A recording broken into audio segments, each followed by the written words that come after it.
5 stars. All righty. So looking forward to the Kahoot today. We're going to welcome Dr. Kent Key to talk about racism as a public health issue. And if we have time, I've got some slides too, so I'll show them to you. We'll do some application and watch a video together, debrief as a whole group. Got a few more things to talk about with respect to the midterm and some answers to questions, and get into the exit ticket for the day. So take it away, future Dr. Best.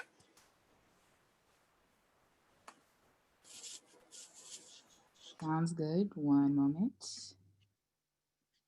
You would think I would seamlessly be able to share my screen by now, but here we go. Okay, so the game pen is loading. 9105458.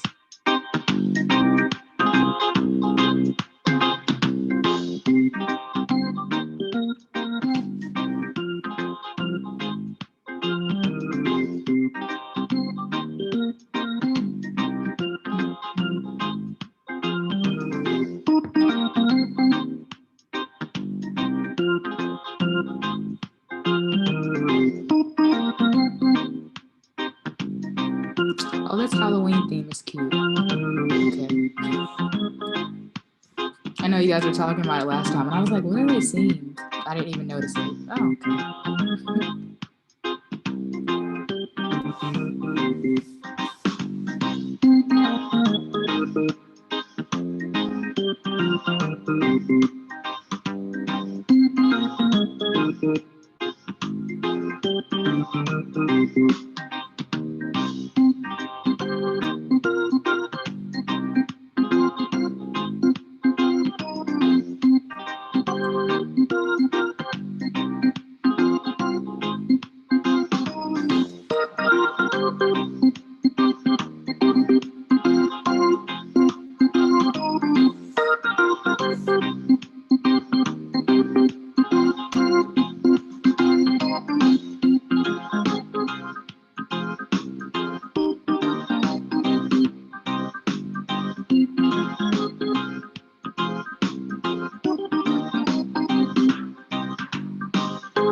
Three, two, one.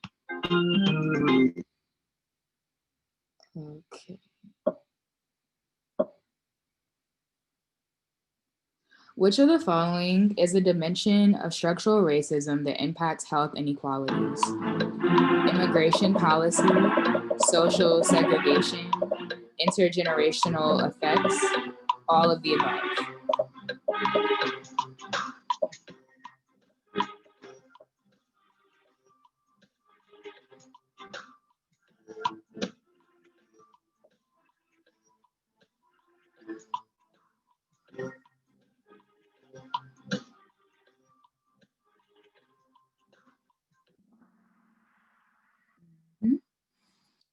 Yes, good job, guys.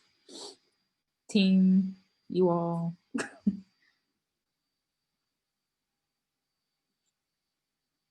Okay, how does critical race theory understand the term ordinariness in regards to racism? Racism is integral and normal, not an oddity of society. Ordinary levels of racism are not that harmful. Ordinary people are the ones experiencing the most racism. There is nothing ordinary about racism.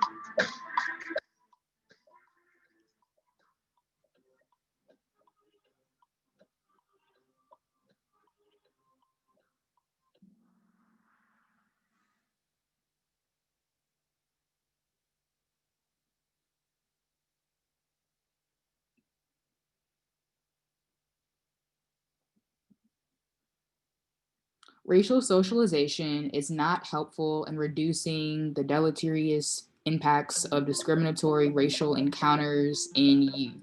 True or false? I know I said that wrong. Oh, I didn't? Oh, okay. Thank you, Dr. Anderson.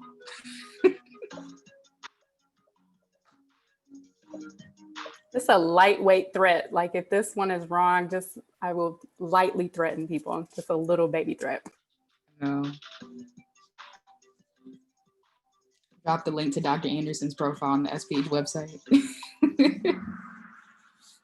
Y'all, okay, all right.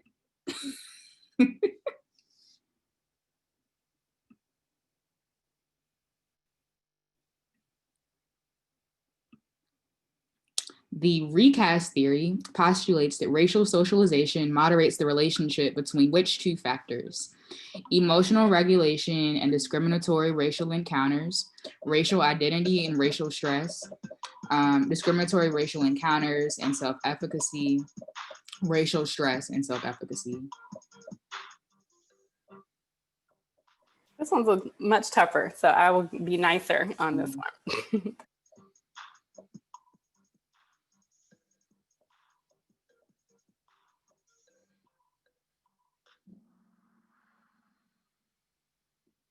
Mhm.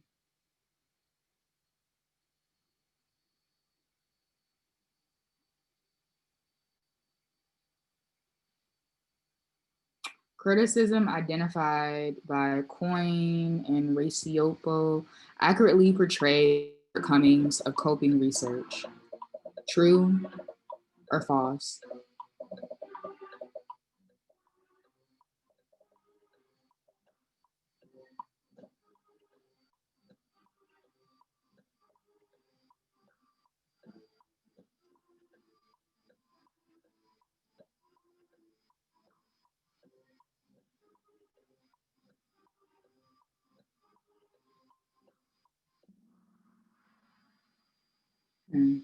Okay.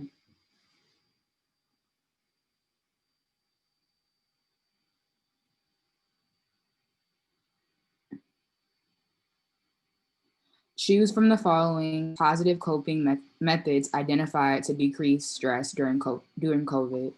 Positive attitude, problem solving, avoidance strategies, or positive attitude and problem solving.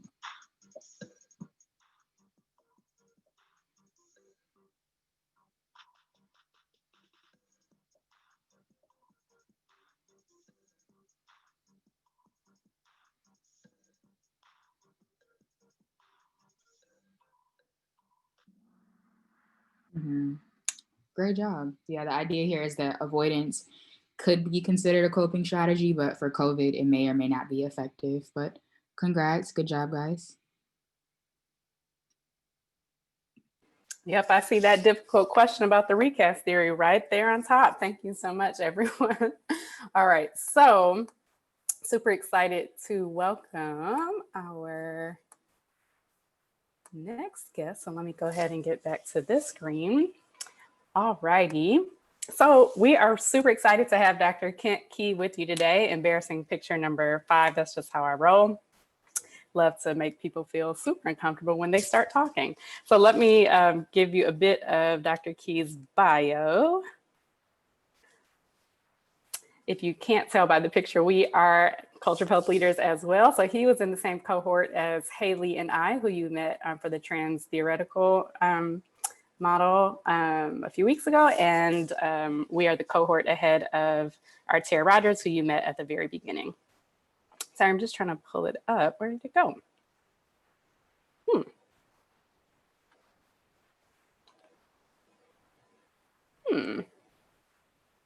I know that I put your bio, it's on my computer. So 1 second. Sorry about that. Okay, so you got a chance to see his cool picture, but let me read the bio here. That's so weird that it didn't show up on my phone. Okay, Dr. Kent Key is an expert in building equitable relationships between community and academic partners for health research and elevating community-identified health priorities to the research enterprise. As a liaison, bridging both academia and community together to create equitable collaborative relationships and research, Dr. Key has worked on national, regional, and local levels. Throughout his career, Dr. Key has served in an intermediary role, helping to translate the resources of government, research partnerships, and foundations into practical support for communities engaged in research.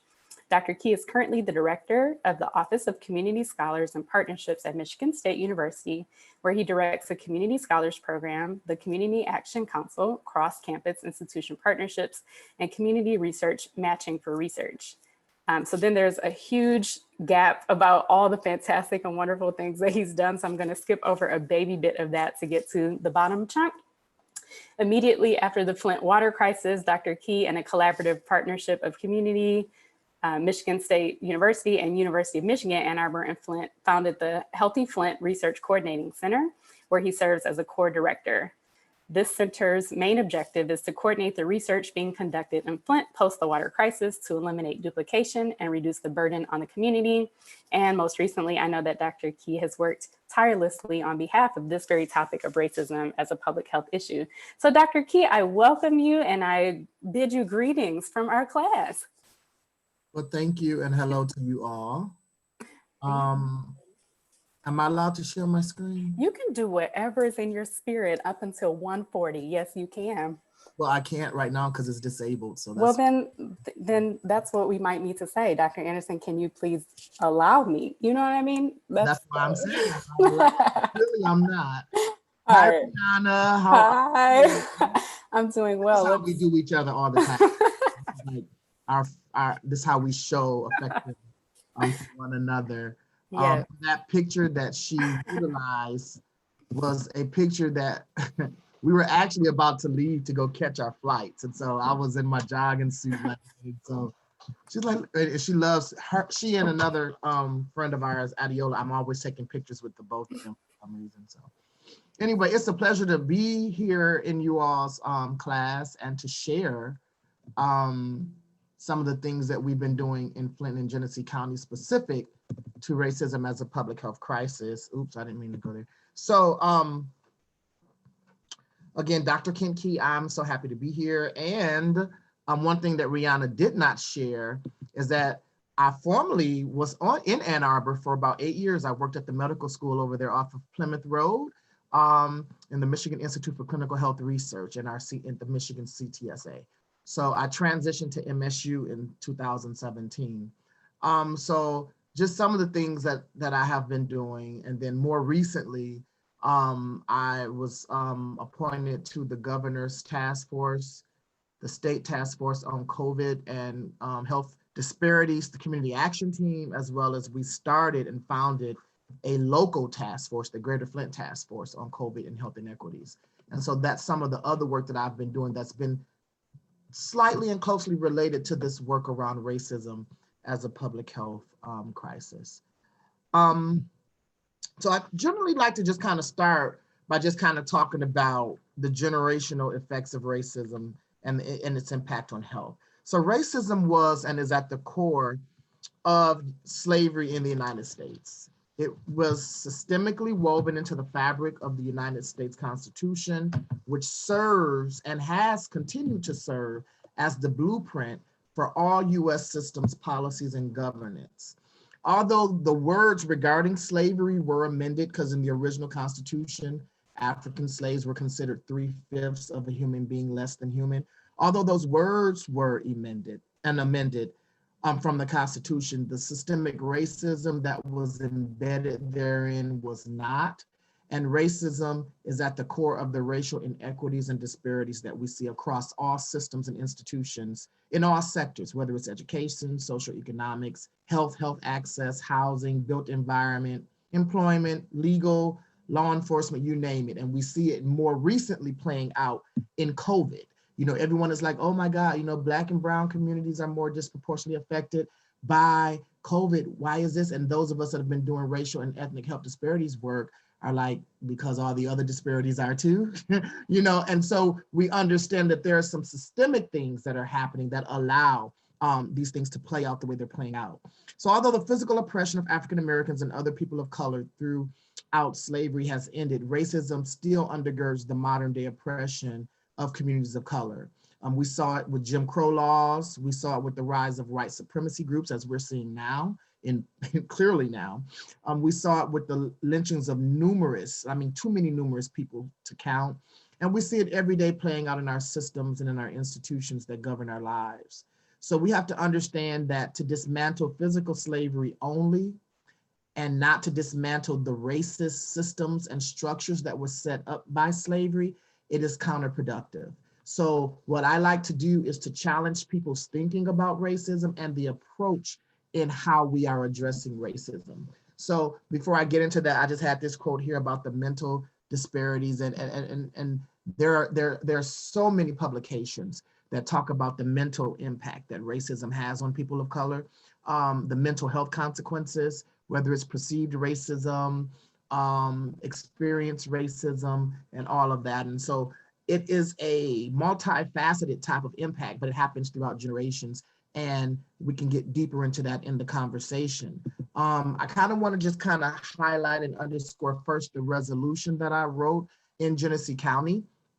It was passed by the Genesee County Board of Health on June 3rd, and then passed by the Board of Commissioners on June the 10th.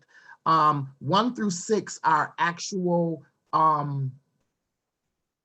requirements and asks that we have positioned to Genesee County to make sure that they are doing anti-racism type of work internally throughout the system, throughout the county, throughout the various departments, whether it's the health department or Parks and Rec, whatever those departments are. How are they screening? How are they training participants and work staff and faculty there?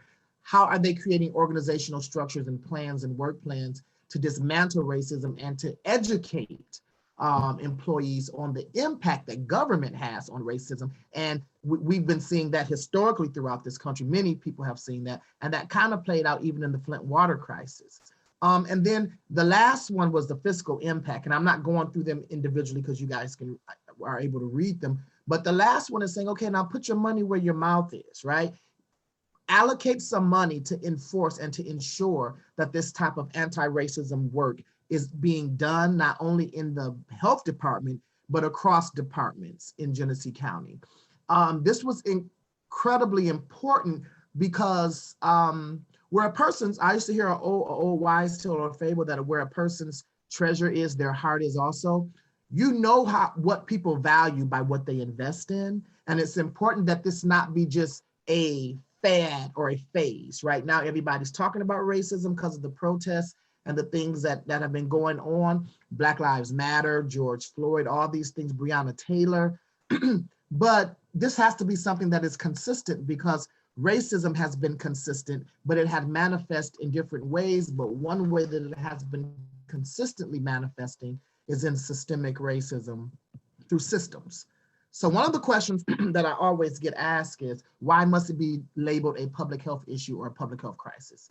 One is because public health gives us an opportunity to deal with systems, right? When you think about the social determinants of health and how these systems and the variations, how they intersect, it gives us the opportunity to use a broad framework that looks at racism systemically and structurally and how it impacts the lives of underserved communities, specifically Black and Brown communities and other communities of color.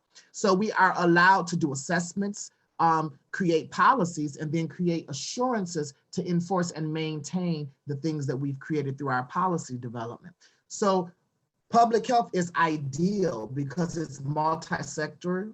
You know, half of the people who are in public health organizations don't even have public health degrees because it's such a broad, right, Rihanna? It's such a broad field that public health is everything. Like everything is public health. And I think people are starting to see it now, more so even with the water crisis, right? How everything is with water crisis and with COVID, how everything is literally related to public health in some type of way. And so using this public health lens gives us an opportunity to look at racism systemically and through a systems perspective and not through isolated incidents of experienced racism by people. right? So what are the systems that create these racial disparities, but not so much isolated incidents and or encounters? This creates a domino effect because racism directly impacts health, right? Health in so many ways. So even when we just think about stress, right? When we think about stress and depression and the mental health aspect of it, we know that when we have high levels of stress, our body releases chemicals that then impacts every other almost major organ or system in our body. And so racism creates chronic stress in the lives of Black and brown communities. It is consistently wearing at the body, like turning on an engine and just consistently pressing the gas, like literally. And it happens subliminally, it happens subtly. I don't know how many times driving from Flint to Ann Arbor to work and back and forth, coming through Brighton and some of those places that I have got pulled over just because probably I had dreadlocks and was driving a foreign vehicle. I had to be a drug dealer, right? I could not be a doctor. And actually one gentleman that pulled me over, one of the officers one time, and I've never got a ticket. I don't know why because I wasn't ever really, well, I speed, I'm not gonna lie, I do speed, but I wasn't speeding during these particular times. But when the officer pulled me over and he was like, oh, so where you coming from? I'm like, Ann Arbor. Where you headed going to? I said, back home to Flint. Oh, you're from Flint. Okay. Then he asked for information. He says, so what are you doing in Ann Arbor? I said, I'm a doctor. He said, okay. And he did it with a smirk, like he didn't really believe it, right? So he took my information back and then I guess ran my information and came back and it was clear. Oh, well, this was just a routine stop or whatever. I said, okay, and what's your name and your badge, sir? And so I got his information. And then I said, oh, so your chief actually sits on a council that I'm on. And I handed him my card. He said, oh, you are a doctor. I said, why couldn't I have been a doctor? Like, look, just little things like that. I've experienced it so many times in malls, shopping, just whatever. This creates chronic stress. I mean, it's just like a never ending flow of stress and you get triggered and re-triggered and traumatized and re-traumatized over and over. But this particular graphic just shows the impact that stress due to racism and how it affects our bodies, right? And so we know that stress can result in cancer, asthma, heart disease, stomach ulcers, PTSD, depression, other things. This is all the stuff that the literature has shown us over generations, the impacts of stress. But the point is that racism causes stress, and we know that stress impacts our body. One of the things that also happens is normally whenever I see blue lights and red lights shining behind me, my stress level goes up. I have never committed a crime. I have never been arrested, have never been in trouble with the law, but I am extremely nervous. I can feel the change in my body, even my blood pressure rising, like those actual sensations that you get, I feel them happening within myself, right? And here's the thing about it is that when I experience that, I know my body is reacting. I may not know everything that's happening in that moment, but it happens. And so again, I'm totally like scared. And then when the police say, well, why are you acting nervous? Because I'm Black and you're the police. Like, that's why I'm acting nervous, because I know this does not always end well for people like me. And so those are my experiences, but those are also the things that trigger stress levels in my body when I'm dealing with things with respect to racism. So that's kind of some of the overview of how stress impacts health. And we know that racism is a major stressor for people of color. But then we have racism in COVID. So, which slide is this? Oh, I thought I put the more recent slide up, but I'm sorry. So anyway, this was the data as of June 29th. So being on the racial task force, I'm constantly keeping up with the impact that COVID is having on the state of Michigan and Michigan residents. So while Black residents make up about 14% of Michigan populations, Blacks represent nearly 35% of the confirmed coronavirus cases. That's about 63,500 approximately, and about 40% of the deaths known to health officials. This was as of Monday, June 29th. And this hasn't changed much over time. In addition to racism and the inequitable conditions it has created for communities of color, there are several factors that makes these numbers apparent. First of all, poor health access, poor existing health conditions, unclear, inappropriate cultural messaging, mistrust in the medical community, and in the government. Now, normally what I do when I first start with the class, I kind of create a context so people can understand how there are certain elements in place that Black and brown communities or communities of color deal with a little bit more than our European American brothers and sisters. So for example, I have a question. Outside of your genetic code, what is the next code that is the predictor of life expectancy? Who can tell me that? You could just unmute yourself and just say it if you know it. Your lifestyle. Lifestyle, okay, that's a good answer. Zip code. Your zip code. Zip code, built environment, race and space, right? And so I always tell people that their neighborhood or their zip code is kind of like a matrix. I was an engineering student before I went into public health. And so doing a lot of problems, and we always use matrices to kind of talk about how the things that are inside the matrices are manipulated. And so what I normally do, and I've done this for in national conferences or whatever, I always have participants close their eyes, right? And there's always a mix of races in different ethnic groups in the audience. And I'll say, okay, picture this. You have a Family Dollar store across the street from the laundromat, kitty corner to a liquor store, which is across the street from the church, which is next to a payday lending type of place, across from Church's Chicken by the Popeyes chicken, down from Family Dollar.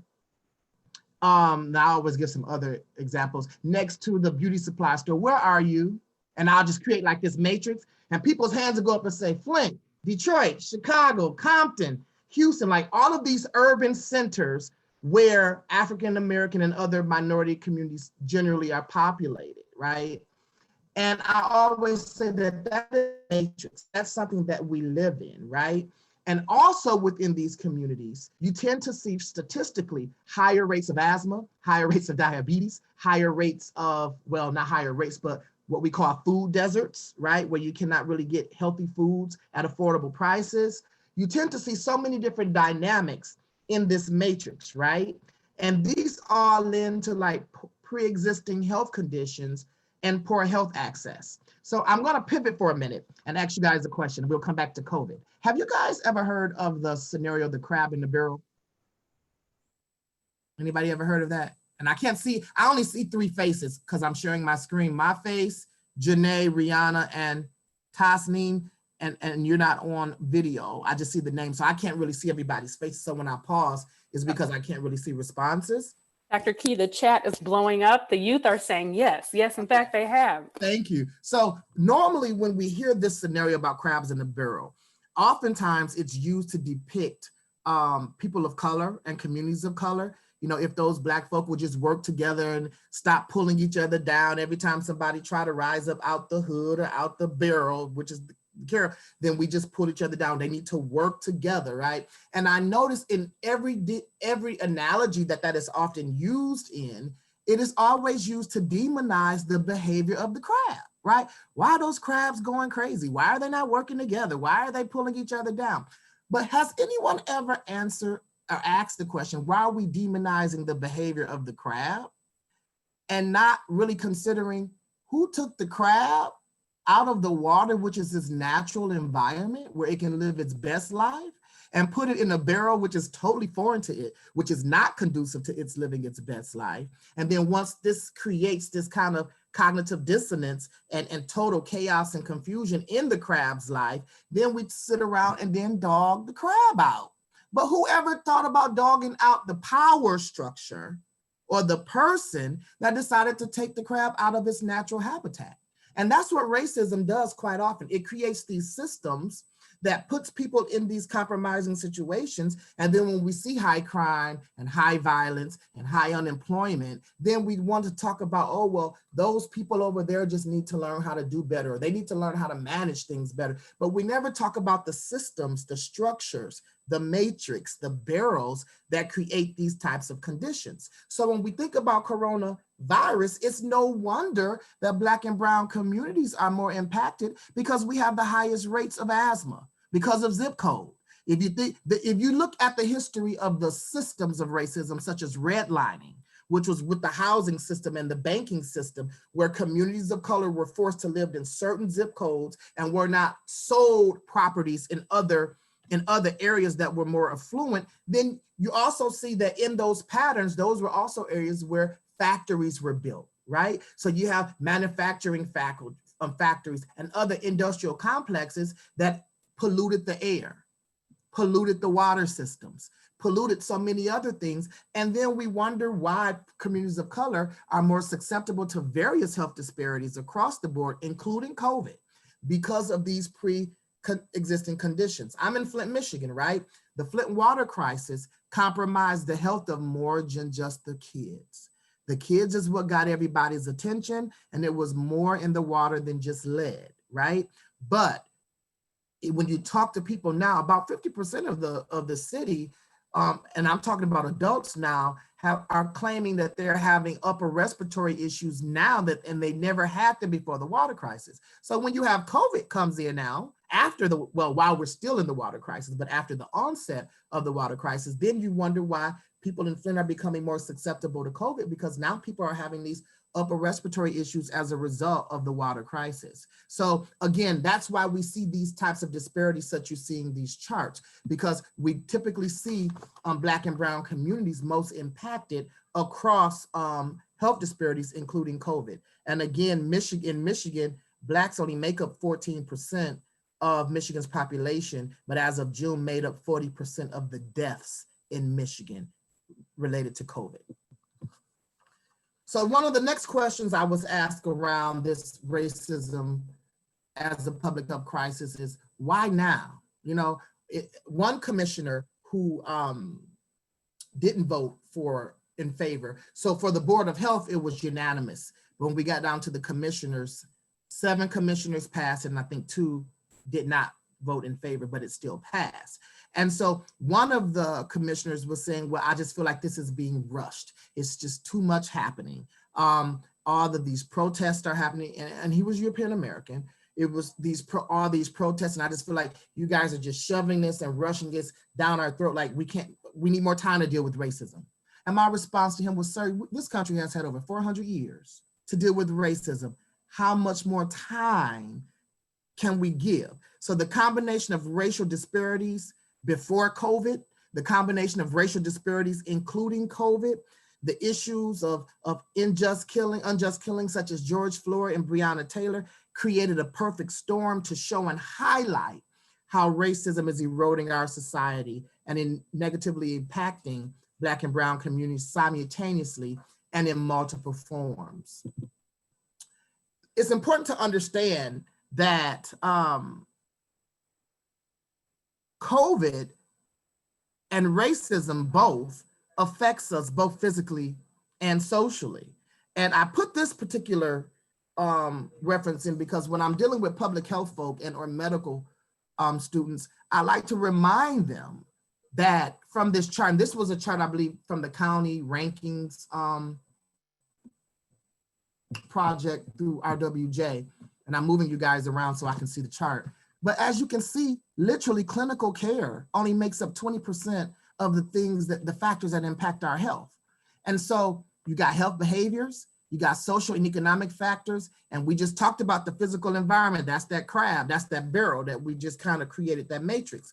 All of these things grossly impact our health, the length of our life, and then the quality of our life. And so again, I put that in again just to show that racism is embedded in many of these things that we see.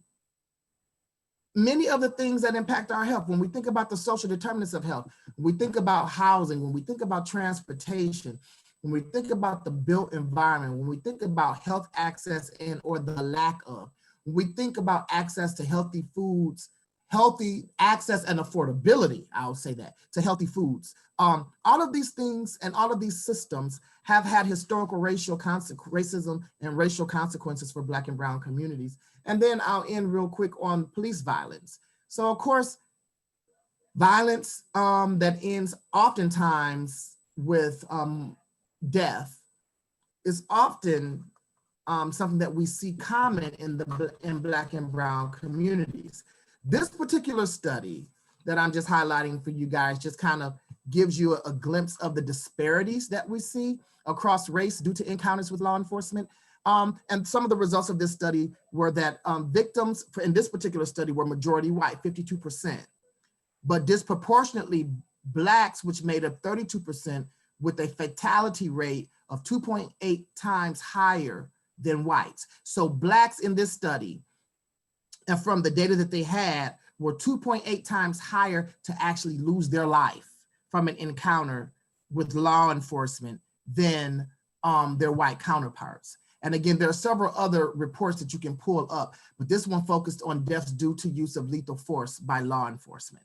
And so again, there are these disparities, and all of them have racial undertones and racial consequences. So long story short, we have the Racism as a Public Health Crisis resolution passed in Genesee County. It's on the books, but being on the books is only the beginning. That's the beginning of it. It's like at your commencement, when we thought we really did something when we graduated from high school, then they have to say, well, you know, commencement only means just the beginning. And you think like, I just ended, I'm tired, like, give me a break, right?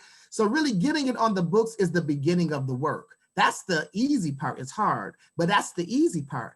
After that, you have to operationalize it. How do you operationalize this policy that's on the book in your community so that you can actually get the most benefit for your community? So what we have in Genesee County, what's next is, again, we have been coordinating our efforts with the Greater Flint Task Force on Racial Inequities, as well as coordinating our efforts through the State of Michigan Task Force of COVID-19 and Racial Disparities. We have now secured 2 grants, one through RWJ and one through the University of Michigan Poverty Center, to actually create strategic planning around how to operationalize it using a community engaged approach, bottoms up. And what we mean by that is we will be hosting town hall meetings, doing focus groups, and having several community engaged and research approaches so that the community can design what would be the effective way on educating the broader community around what is racism, how does it happen systemically, what is anti-racism approaches, and then to culturally design some anti-racism efforts in Flint and in Genesee County that we could use to address the systems that are in Flint and Genesee County. And then we're developing a strategic plan, again, using that broader community engagement. And then we're also bringing in systems leaders. One thing I've noticed is that people have always had, people have all kind of curriculums and or toolkits and stuff around racism. Here are some racism things you can use to have conversations.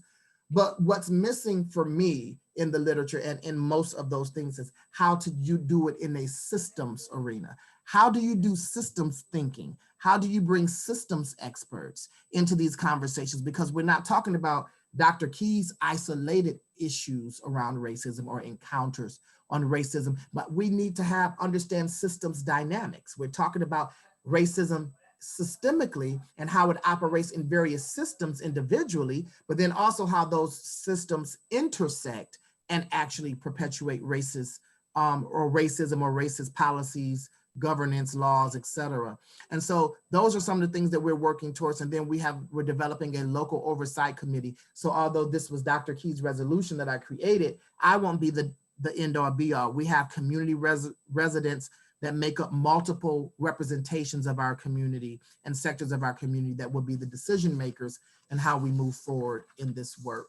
And so that was the beginning of how we created the resolution and how we moved the resolution forward. I will tell you this, it was important that I had allies that worked in the county, that I had allies that worked even with the commissioners, that I had allies that understood which commissioners were not so in support of this, just like we have this conversation nationally. Everyone is not in support of racism. In fact, the current administration, and Rihanna, I don't know if you shared this with the class, but the current administration has given, I was in a meeting with the National Institute of Environmental Health director at NIH, and they have gotten the directive that any research studies that either uses the words white privilege or critical race theory, they will not be funded. Literally, it disqualifies them. So there are national efforts to basically put a halt on doing any type of movement around addressing issues of racism or systemic racism.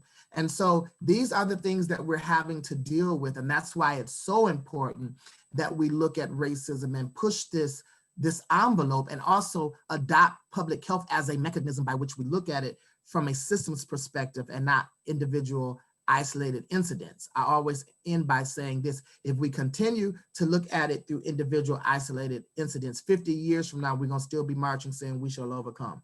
And I don't know about you, but I'm tired of singing that song. And I'm tired of having to be resilient all the time and keep bouncing back when we had our grandparents that were doing this work 60 and 70 years ago, but they did not necessarily do it in the vein of systems change, as opposed to really bringing awareness and fighting for civil rights. So I just kind of want to leave it there, and I will answer some questions. I did tell Rihanna up front I didn't want to do a full presentation, just enough to get some conversation started. And I believe, Rihanna, you and I are supposed to kind of act as a panel from this point on for the remainder of the class. So, Well, I know that the chat was blowing up, so I want to give you it now 48, like literally everything at the bottom. I saw none of that when my screen was up when I was sharing. So I haven't looked at a question. No. They were snapping and clapping. So I want to give them the opportunity to talk to you independently for now. And Dr. Key, this is up to you with respect to how long you want to stay here. You are welcome to drop off at any time beyond this. But students, if you have some questions, I'll let you independently chat with Dr. Key. I'll stay up for about 5 more minutes, then I'll go, because I do have a 2 o'clock. Go ahead. Thank you for coming, Dr. Key. And I guess like my question is, in terms of intersectional identities in relation to like public health, where do you see that fitting in to, I guess, like public health overall? Because I feel like a lot of policies and movements are just for like, I mean, it says just, I don't know, except for like Black people, but it doesn't specify the other factors that may cause harm for like the, I don't know, general Black population, like whether they're like the LGBT community or people with disabilities and stuff like that. So do you think that there needs to be more specification for those identities as well, as opposed to just saying like the Black community? So I will say this, Brennan, I think what you're saying underscores why we're looking at it through a public health lens, because we understand that there are multiple intersections of an individual. There are multiple identities that I embody. Public health allows us to look at things from multiple systems, from multiple angles, not just from one isolated or one very monolithic perspective. And so I think that allowing us to utilize public health frameworks will allow us to talk about not only what is the impact of, for example, racism on a Black man or Hispanic man, but also what is the impact on someone who not only is a minority, but who has a disability, or someone who is LGBTQ, right? And I always say this because I am an advocate and an ally for LGBTQ plus. My thing is, I've always said this, is that civil rights really, and I remember being at a national NAACP meeting, and one of the elders got up and apologized to my generation and said, you know what, we allowed the narrative to be categorized wrong. We weren't necessarily fighting for civil rights, right? We were fighting for human rights. You know, they were holding up signs, I am a man, like recognize me as a human being. It got pegged as civil rights. And I do believe that the LGBTQ community is trying to fight for civil rights, but it's a little bit different when you're dealing with racism, because remember, African Americans were the only group in this country that was considered less than human. And that was written in the US Constitution. So it's a similar struggle, but it's slightly different. And so when you have someone that stands in both of those identities, the systems hits them slightly different. And so we need to be aware of that. And I think that looking at racism through systems, through a systems lens, will allow us to do that.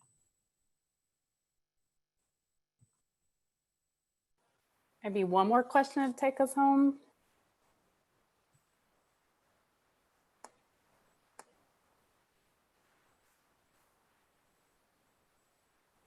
Anyone?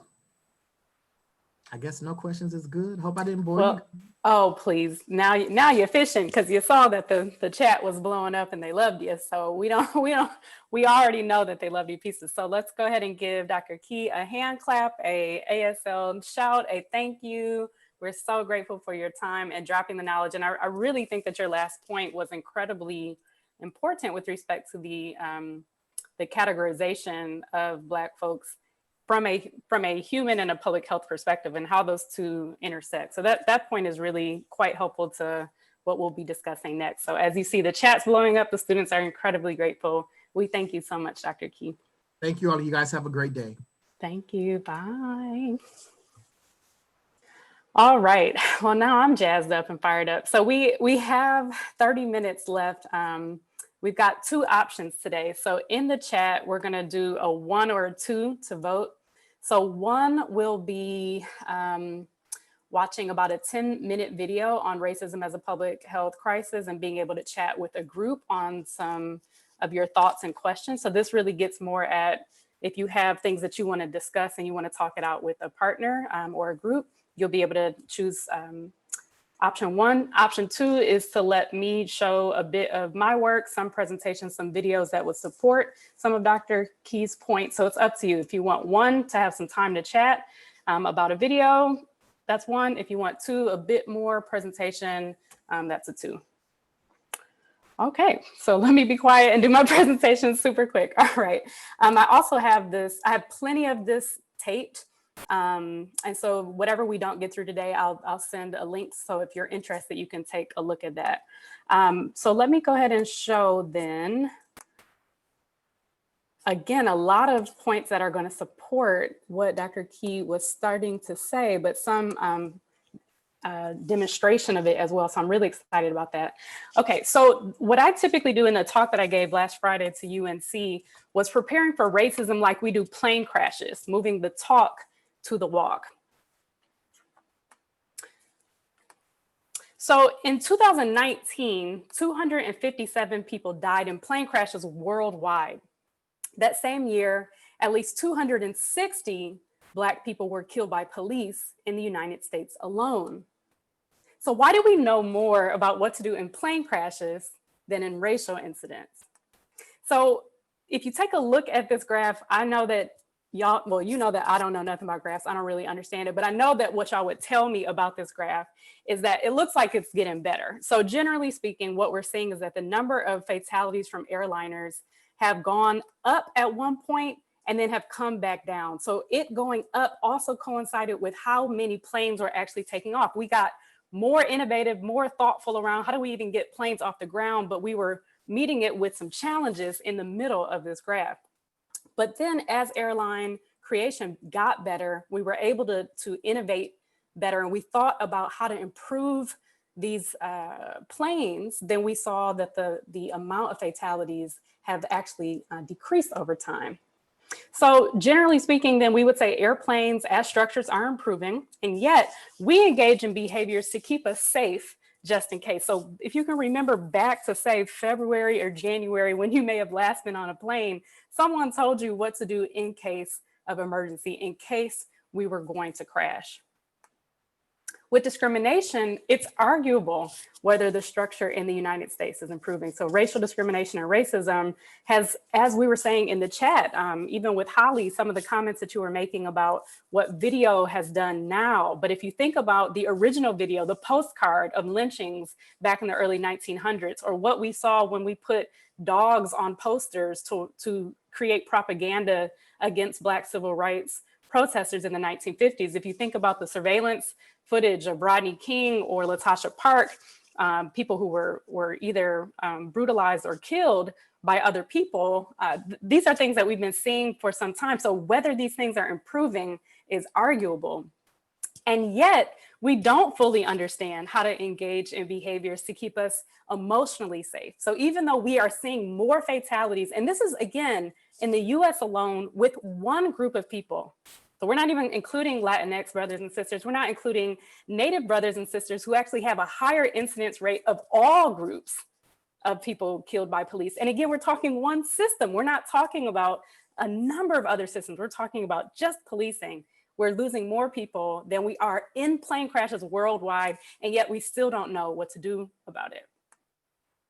I'm not going to go over too much of this because Dr. Key already set us up, but one thing that I really want to be clear about is sheer number. So at one point, we knew that Black youth as young as 8 on up would report at least one racial incident a year. And that might sound like a trivial amount unless you know what discrimination and racism does to you, and we'll get to that on the next slide. But the daily averages have started to change. So now we're looking at 5+ incidents a day when you take into account what's happening online. So those numbers are really increasing because we're exposing people not only to different and more types of people, but often under this anonymous gaze as well. Dr. Key set this up very nicely. So this is Detroit. This is where I live. This is me on my way to work. So it's a 15-year life expectancy differential. This is what he's already set up for you. What I like to show very clearly is what I call the tush and the legs. So work with me on this. This is the tush right here, and here are the legs.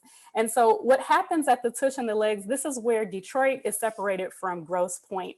And the folks that live on this street right here, this is Alter Road. Those folks experience an 11-year differential, even if they live on the same street, if they are part of different zip codes, as Dr. Key already indicated. What you're also seeing, though, this overlay of the tush and the legs, this green right here represents Black community members. The light blue represents white community members. So it's not just that Detroit and Grosse Pointe happen to be different zip codes and happen to have different streets that run throughout it. These are codes that have been set up, especially in the city of Detroit, for decades that forbade people from living across that line. So it's not happenstantial. It's not just a matter of where you choose to live. This racial coding of our zip codes, as Dr. Key set up, is clear and is modeled here by an 11-year difference. This is something that I took from Dr. David Williams on one of his presentations. He was setting up the idea of just how many things racial discrimination predicts. So remember, when we do our modeling, we think about what is the predictor and what's the outcome variable. What's that line that shows us what one thing can do to all of these different outcomes? In racial discrimination for kids, so beyond life expectancy for adults, so you can go all the way up to 70 or 80 or 85 years of age. Beyond adulthood, in childhood, racial discrimination is associated with these 20+ outcomes, these things that we really care about as healthcare providers, as health practitioners, these important outcomes. And you might say one thing that we can predict from racial discrimination would be one too many, but we're looking at 20. And the question is, if it's your kid, would this be acceptable? And that's something that doesn't sit right when I do these presentations often, when people, especially who are parents, see just how many things racial discrimination is associated with, you understand how problematic racial discrimination is as a predictor. All right, I'm going to skip to this slide. This is going to be an introduction of AJ. AJ is someone who was a part of our study a few years ago, and AJ is going to describe to you what racial stress looks like for him. So we've been talking about stress writ large on Monday. AJ is going to introduce this idea of what racial stress looks like for him. Here are the 3 things that I want you to be able to do. It's going to be hard for me to check the chat at the same time, but I want you to keep these 3 things in mind, or to at least write them down in the chat. I want you to see, hear, and feel. So as AJ is talking, write down what it is that you see him doing. As he's talking, write down what it is that you hear him saying. And as you're listening to the content, as you're watching, as you're taking in everything that's about to be on the screen, write down what it is that you feel about this situation. So what are the problems that we're facing today? Oh, racism. Cops killing Black people.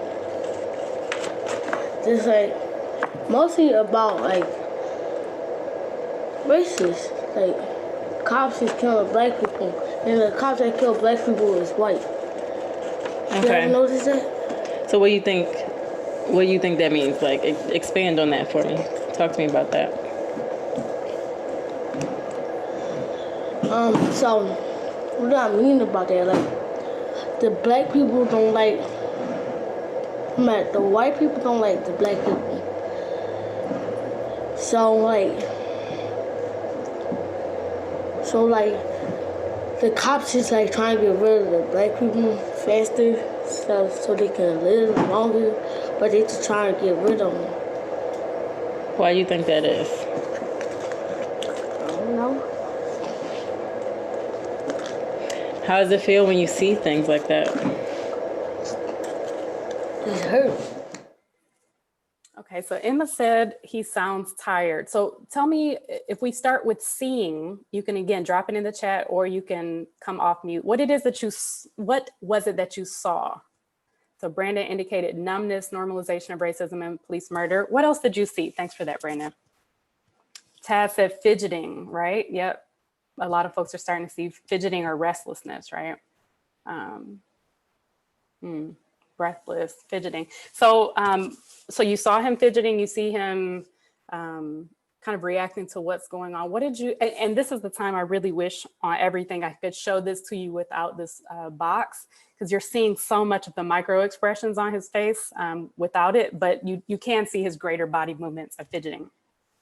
Okay, so when we jump to what it was that you heard, it looks like Yasmina is saying nervousness to admit these things, hesitation, distraction. What are some other things that you heard him say?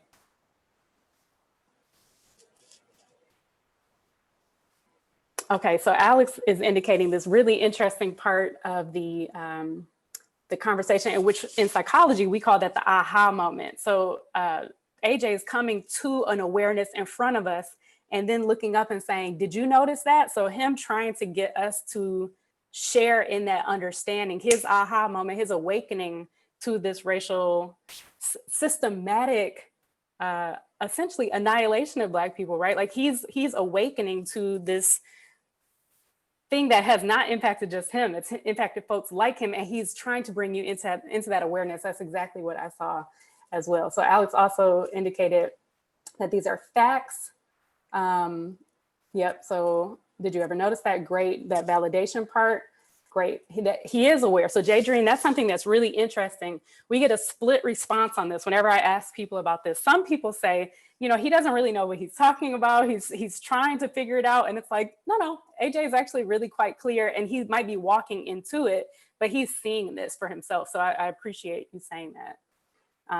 And that Kate, exactly. So one of the reasons, Kate, I actually don't say anything about AJ at the beginning, especially with respect to his age, is because I love to hear what people have to say. If you're familiar with the research from Philip Goff, Philip indicates that people see Black boys in particular at about 2 or 3 years older than what they are. So I always am curious to hear how people describe AJ. And sometimes people say that he doesn't really have the words and they end it there. AJ is 10. AJ is 10 years old. He's sitting in a classroom eating a water ice, which is like a slushie, but we're not going to get into it. He's eating this cherry water ice.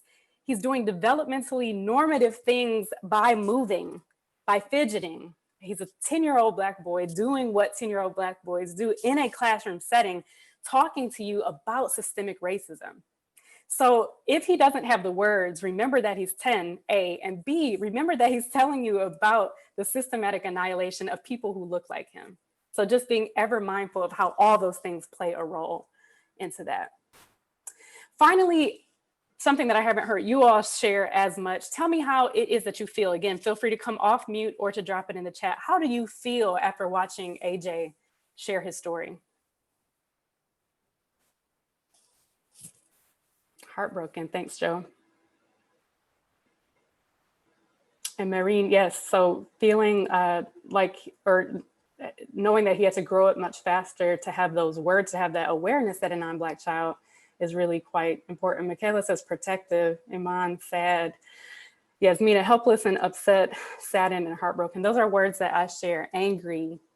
And Michaela is just reflecting a bit more on him. So this is AJ. And again, if you do choose to watch this again, I'm gonna just request that you don't move or change the box that's protecting his identity, because he's given us the opportunity to watch his words. But it is important. I've seen this now 30, 40, I can't even say how many times, and I'm heartbroken every single time. So I resonate with everything that you all are saying in the chat. So to me, that's incredibly important to see, because Dr. Key and I can continue to show you graphs. We can talk about, we can process, we can do theory as much as we want. But when you see the practical application, you see what racial stress actually looks like, actually feels like for someone like AJ. He's so little is what you all said. He's only 10 is what you said. Then you're really starting to understand why this work has to come off of the page and into the power of the people, right? So what are the problems? Sorry, go ahead. Go ahead. Oh, sorry. I also wanted to add that where we like commented where it seemed like he was searching for words, how else would he address that? Like, how else do you talk about the fact that people who look like you are being killed? Like, I think that is really valuable with his hesitation, because it's not an easy topic and it's not something that 10-year-olds should even have to think about. Precisely. So that's, Holly, it's an interesting question. I think what you said beautifully captures the point. What I was chatting with some media yesterday about this, because, okay, I'm going to give an example. It's going to go a little far and then I'm going to bring it back, I promise. In March, when I was sick on this couch back here with COVID, hearing sirens every day, watching people who I know on TV dying from COVID because, again, of a delayed reaction. We had information and we could have done something before. So that feeling not only of loss, of grief, of now just dread and anger, like all of these things mixed in with me being sick on this couch. I'm going into a call for the grant that I just submitted last week. I'm on this call back in March, and I'm talking to people on this call about how I'm doing. And I'm telling them it's been very hard because everyone is struggling. Everyone I know is struggling. We're dealing with loss, grief. Everyone is sad. We're hearing things. And someone on the call who lives in Ann Arbor, when it was their turn, said, you know, when I'm at work, my horses stay in one area and they graze on the grass in that area. But now that I'm here, I'm realizing that they can essentially be my lawnmowers and I can move them to different plots of land and they cut my lawn. Holly, I'm sharing that story, and to anyone else who's listening about that, I'm sharing that story because our perspectives were so wildly different that we could not even understand what each other was saying. She had no idea what a siren in that moment sounded like because she lives on this farm that's so removed from her closest neighbor that if she were to hear a siren, it might maybe once, right? I'm hearing it hour after hour while I'm working on grants, while I'm studying for license, like while I'm doing all these things. It's piercing my ears and it's stopping me because I'm thinking which of my neighbors is in there. That's the thought that's coming into my head, right?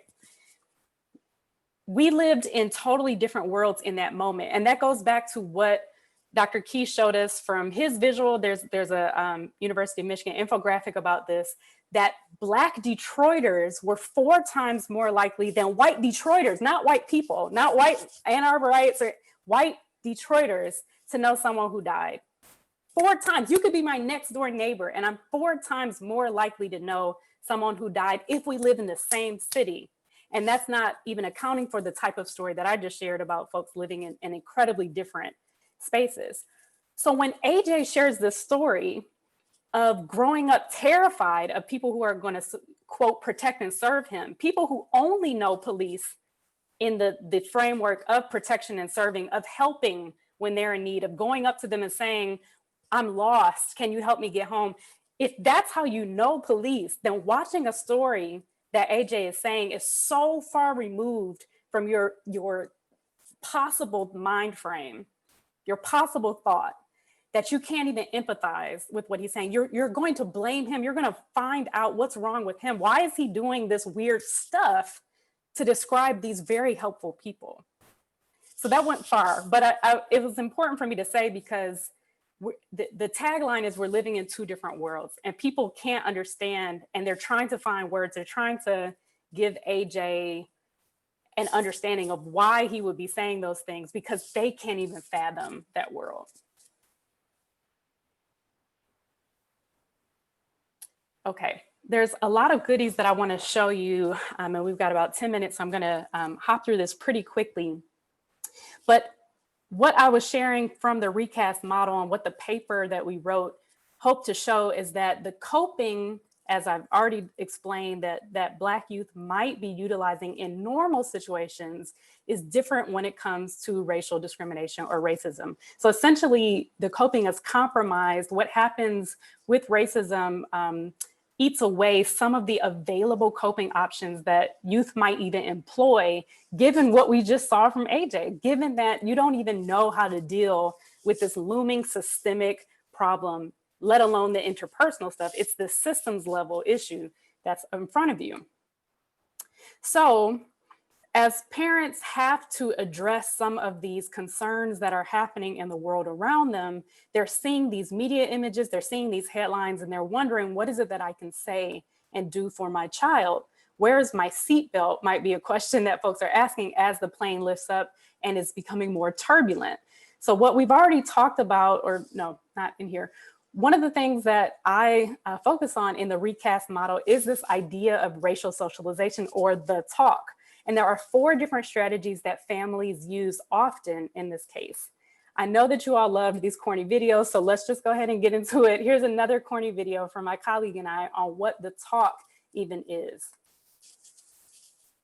This session is dedicated to the youth who have been killed by discriminatory practices, including Laquan McDonald, Tamir Rice, Ayanna Stanley Jones, Michael Brown, Trayvon Martin. Oh man, Reed, what's got you worked up today? man, it's another one of these headlines talking about a young kid killed by a police officer or a dang on vigilante. Man, I don't know what it would have been like to have race all in our face like that growing up. You mean like the OJ Simpson trial or the LA riots or Rodney King? Snap, man. I didn't even think about the fact that young kids can pick up on race like that. Yeah, I mean, by 3, kids are starting to see differences in the race. By 7, they're making meaning of those differences. And by 10, they're starting to think about their own role in that difference. If only there were a way for parents and children to talk about race effectively. But there is. So racial socialization is all about the way that parents teach kids about the racial world around them. Okay, I'm not exactly sure I follow. What do you mean by the whole socialization thing? Yeah, well, you know how we tell kids to look both ways before they cross the street or not to talk to strangers, right? So racial socialization is about race specifically. I bet you can even think about a few things that your families told you about what to do when you were growing up. Think about cultural socialization or pride. You mean like celebrating Kwanzaa or going to the African American Museum or singing songs like, "Say it loud, woo, I'm black and I'm proud." Yep, that's it. How about preparation for bias? You know what? Every time I get in the car, I can hear my mom's advice telling me where to put my hands if I ever get pulled over. 10 and 2. And yet we've seen plenty of evidence that shows even when we follow these rules in every situation, it doesn't work every time. Yeah, so what about like when people get upset when things do actually happen? Well, that's also a type of a socialization, right? So we call that promotion of distrust. It's when stuff happens and we want to pass that distrust down to our kids. I've heard some people go in the opposite direction. I mean, talking about the fact that race doesn't even matter at all anymore. Yeah, well, that's our last category, right? So some people call it post-racial, some people call it egalitarianism, but it's all about being equal despite race. Reed, I mean, that's a ton of strategies. I mean, so which one should we choose? Yeah, well, the good thing is you don't have to choose just one. Most parents do a blended approach, but it's about the type of blend that makes sense. So preparation for bias and pride messages together typically yield better psychological, academic, and identity outcomes for youth. So what should we be telling youth who need to know about the world around them? Well, the good thing is we should be talking to youth, right? So kids are totally observant. They're seeing these headlines. They're not missing it. So we need to be talking to our kids first and foremost. And we need to be providing them, again, with those blended messages, pride and preparation, messages and activities, so that we can let our kids know that being Black is a beautiful thing, even when other people don't think so. I'm Ree. And I'm CT. And this is our Mental Health Minute. This session is always happens. to the youth Dag who have nabbit. been killed Okay, by discriminatory hopefully, practices, come on, end. including- There we go. Alrighty, so I'm going to skip over this middle part just to say that what we're trying to do with this idea of competency is to, racial socialization competency is to better assess. So right now, people are just using the idea of how frequently do you use it, but we want to get a sense of what are the skills that you're needing to do it, how stressed are you when you do it, and how confident are you when you do it. So we can take some of those constructs we've already learned about as a class and apply it to this idea of competency so that we can use an intervention to improve one's skills, confidence, and stress. So this should not be a new model for you at this point. This is the RECAST model. This is what we've developed to help consider how competency moderates stress and self-efficacy, which was one of the Kahoot questions. So we, again, take the discriminatory variables, we take a look at the outcomes and think about how do we mediate or explain some of the good stuff in the middle between that trajectory. All right, generally speaking, we know the problem, we've got a theory. Well, why won't somebody do something about it is the question. It's me, I'm here to do something about it. I've got 5 minutes to try to tell you what I've done about it. It's not gonna happen. So here we go. We've started the Embrace program. We've done some assessment work. So we validated our scale. We're utilizing different strategies to measure how competency works. The long story short is that it works really well to explain some of those variables in the RECAST model. So that's good stuff. We've come up with an idea, the theory, we've tested it with a measurement, and now we're utilizing it within an application or an intervention standpoint. So Embrace is the intervention, and some of the folks within this class, again, work in the lab that puts this on. It's an intervention, it's a 5-week program where parents and children can actually talk about race. So we train therapists to be better clinicians, to be able to handle and talk about these conversations, whether they are Black or not. And then we work with families to say, listen, you're already the experts of your own lives. AJ, as an example, was one of our participants. You know what's going on. How can we help you to work through this process therapeutically? So that's what Embrace is all about. We are the first intervention to do this, so that's pretty dope. And essentially, we're the first ones to move the talk to the walk. Shout out to Migos and Drake for showing us how to walk it like I talk it, indeed. So Embrace uses the same strategies as the RECAST model with certain targets at each of these elements that we've already talked about. And again, you're more than welcome to take a look at the slides independently, and I'll also send a link so you can hear me talk a bit more about each of these steps of Embrace. When we've done this work before with 10 to 14-year-olds in Philly, we have found, I'm just going to orient you to this side of the slide real quick, that parents essentially come in, they think that they know how to cope with stressful moments.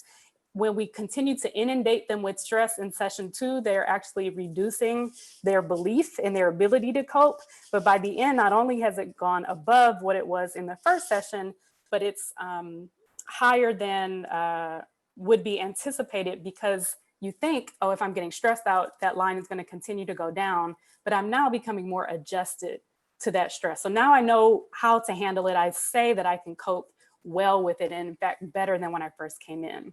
So I can cope with racial stress better as a result of Embrace. There's some really great quotes from our families that I encourage you to check out.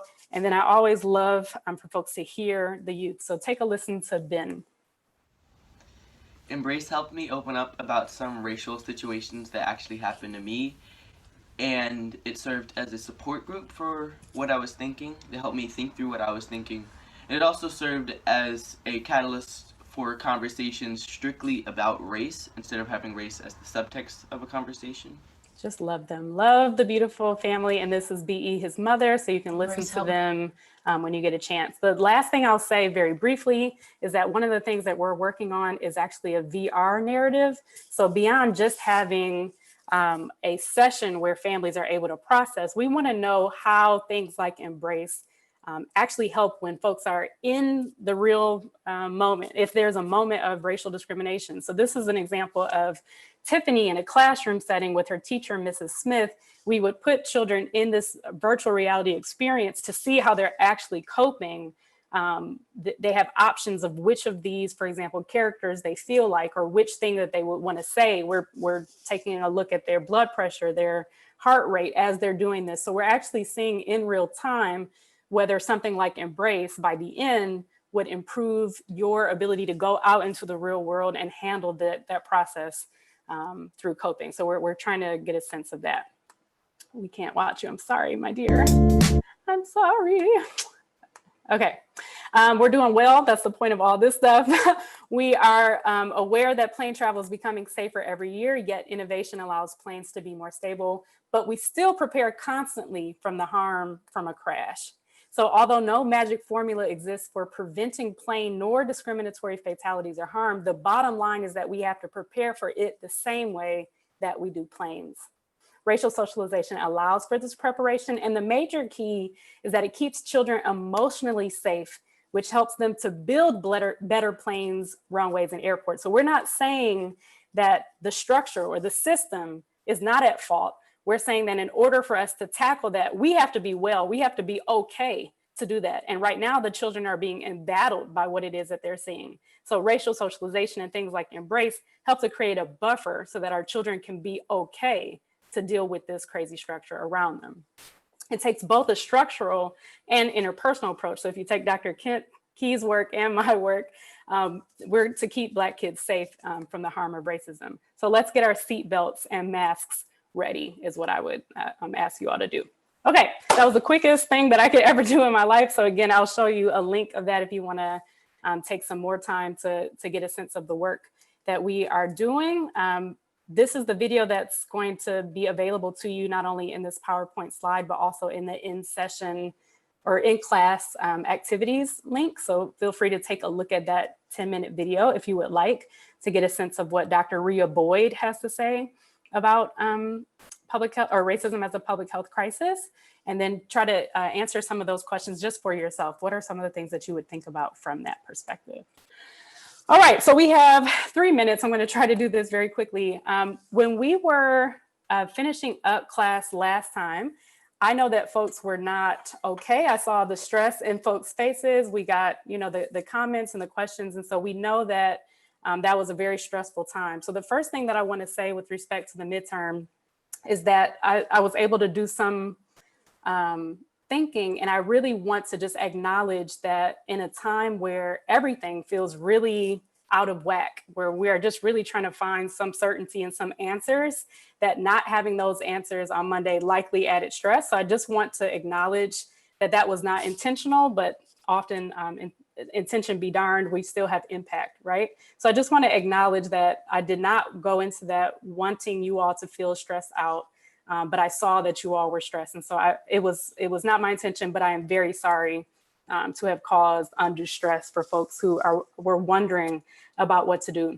So what I've been able to do, and again, this is just today because I'm meeting with you all, but Janae and I meet tomorrow. We're going to be able to flesh out a bit more of this. But what I was able to do was to access the test bank, which wasn't accessible to me before this, before yesterday. So that was also a hiccup, that I couldn't access the test bank that I wanted, but I was able to access it, put together as much as I possibly could on what it's going to look like. And so just a bit more information, multiple choice, as I already said, and true and false. And there's going to be about 10 questions per week's content. So as an example, we had certain weeks like health belief model, which took up both Monday and Wednesday's class. You can anticipate there being 10 questions on health belief model. On weeks like this one, where you had stress and coping and racism as a public health issue, for example, you can have 10 questions across those works. One of the things that I said about that, and it's in the PowerPoint, so I'm just looking at the note section. The types of questions you can anticipate are identification. So it might be something like, what are the 5, elements of this model, right? What are the 5 constructs? So to identify what those elements are. Definition. So if it says something like self-efficacy is, and then there might be A, B, C, or D. So that's identification, and then application, right? So if it's self-efficacy looks like the following, and it might be an example of someone who's trying to engage in a behavior and give you 4 different types of strategies that person might use for self-efficacy. So you'll be looking to identify, define, or apply a strategy. What you won't be doing is, as an example, if I open up the book and I just had like the last word of this sentence, you're not going to do a fill in the blank like that. So you won't have to memorize things verbatim. That's nothing that I'm going to ever ask you to do. I'm not going to ask you to look at any of your any of the journal reading. So by and large, if you take a look at your Wiley book, most of your questions are going to be from this. So there's some really great summary pages at the end of your chapters. If you take a look at the summary, you'll likely be able to answer the questions quite a bit. So you're not going to have to know any of the analysis, any of the statistics, none of that stuff from any of the journal articles that we read.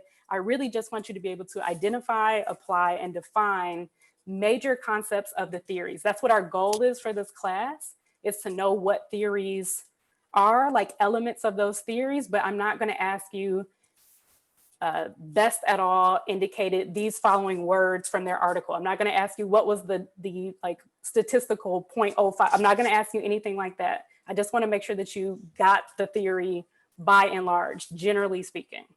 Okay, so I know that we're a bit over, but I also wanted to just say from a master's level perspective as well, I wanted to just be clear that this might be a different, so some folks, for example, were asking for a study guide, right?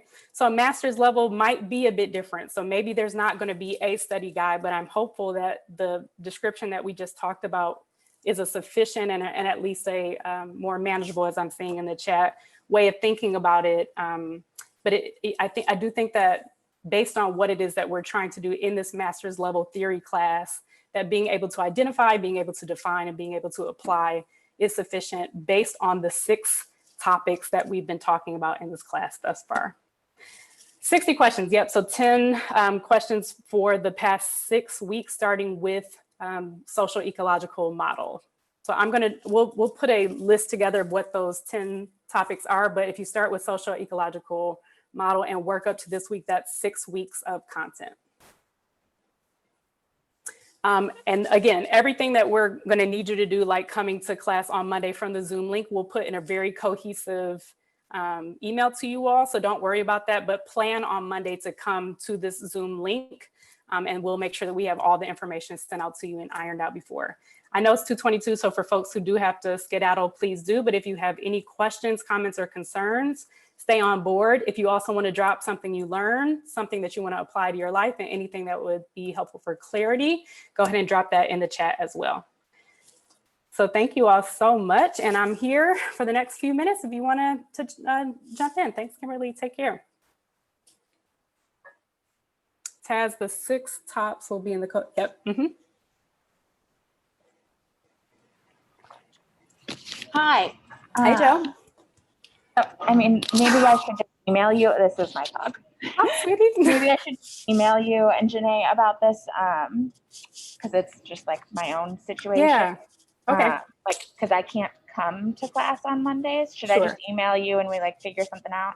Yep, that sounds like a good deal, Joe. Okay, cool. Thanks. Thank you. Other folks. Hey, Jackson. Hi, Dr. Anderson. Yeah. So I tend to have a lot of trouble with my Wi-Fi jumping in. Okay. Yep. So is there, I just wanted to make sure you're aware of that. Yeah, no, you've definitely shared that. So I think that when I say like come to class, it's just like at the very least we'll have like a check-in. I don't need to see you the whole time. I don't need to do anything like that, but it'll be our final check-in of like everyone has the link right. Everybody knows what we're about to do. Have a great test and do great. Like that'll be our kind of check-in there. Okay, great. Thank you. Yeah, because like turning off my video helps with my Wi-Fi where it doesn't freeze when you're talking. But if I have my video on while I'm trying to listen to you, that's when it starts messing up. So. For sure. And I always forget to ask Jackson super quick, who is that in the picture? That's the president of Central Michigan University, okay, Dr. Ross. So it was an award that I won. But congratulations. It's like the biggest award I've won. So it's my favorite. Oh, it's picture. huge. It's a great picture. Okay, thanks, Jackson. Thank you. Okay, other questions? Hit it. Is the test going to be timed? So I'm going to anticipate it will take you about 60 minutes or so. You'll have the class time. Again, the true and false ones are probably going to take you like 15 seconds max. So timed, no, but you'll have the class time to complete it in. I anticipate it'll take you about 60 minutes. Okay, and if our cameras are not working, I don't know how you plan to administrate it, but Yeah. I know some teachers do where you have to have your thing on. Yeah, before we're not. every day. Yeah, we're not going to do that because that's not going to be helpful for anybody. So we will communicate with you all of our expectations on what it's going to look like. But really, the Monday opportunity is just for everybody to come in, touch base. And if folks do want to hang out, I'll have some music playing, some soothing, calming music, and that'll be the only incentive for staying in class. But we will write all of that out for you, Taz. All right, no problem. I just get nervous because I have the worst Wi-Fi and I have to go to cafes and stuff. I totally appreciate that. So not a worry at all. We won't expect that. Dr. Anderson, I'm sorry, I don't mean to make you sound like a broken record, but are we taking the test on Monday or no? We are taking the test on Monday. Yeah. So when I'm talking about touch base, it's just in case for whatever reason someone doesn't get the email from us, if they don't understand something about the email, I want to have us in class on Monday just to be able to touch base. And then once everybody is clear, ready to roll, they'll be able to take the test. It will be due Monday at 2:30. But at that point, we won't have our cameras on. We won't worry about if you fall off of email, that's okay. But it will just need to be submitted by 2:30. What time does it open? It will be at 1. So when we sit down, we'll get the link out and we will have the whole class time to work on it. Thank you. Thank you, Scott. Other folks. I had a question about the Embrace program. So if people have, okay. I asked in the chat, when you're working with parents in mixed race families, do you see a difference in which families are and are not willing, or which parent is more or less willing to have these conversations? Yeah, it's a great question, Alex. So the Dr. Jones, who's the partner in the video series that I do, he does work with parents, with 2 parents. So I typically work with 1 parent in the Embrace program, so I don't get a chance to see what happens, but he takes a look more at what happens when we have the influence of 2 parents. We haven't had so many families of mixed race yet. So your question is a good one. We don't have that answer of who's more willing to talk about it, but from his work, we do know that when parents don't, when they're not on the same page in the same way that it is for parenting or any other construct, that the kids are I don't really know what to make of that. It's very confusing for me to get 2 different messages from my parents. But a question that we get often is should white parents be engaging in this? Should we have parents of different backgrounds? And I know that's not your question, but the answer is yes, because your child, who's going to be the one facing the racial discrimination, needs to know what the world looks like. And you, just because you don't believe in it, doesn't mean that your child's not going to face it. So that's what we got. This summer I nannied for a mixed race family, and the mom was white and the dad is Black. And so there were around June time, I had a Black Lives Matter pin on my backpack, and she was my 8-year-old knows how to read. Could you not bring that over? And then the dad was well, maybe she should. And I totally get that they don't want the nanny to be the one having those conversations. So it wasn't on my end, there was no upset. I just thought that was interesting. Yeah, I feel like you may have mentioned that before, or maybe I'm tripping, but I thought that you had made mention of something like that before. And it's a great question that we need to have all parents of all backgrounds talk about. And I have plenty of resources if you would like to just throw some into an email for them. So yeah. Thank you. Thanks, Thank you. Could you actually email me that? Yeah, well, actually you all can go on my website. I have all the media there, but I can email. I'll do that. Okay, I'll just go on your website then. Thank you. Yeah, thank you. Thank you. Bye-bye. Thanks, y'all. Take care. Okay, Janae, I will see you on the morrow. Okay. All right. Take care.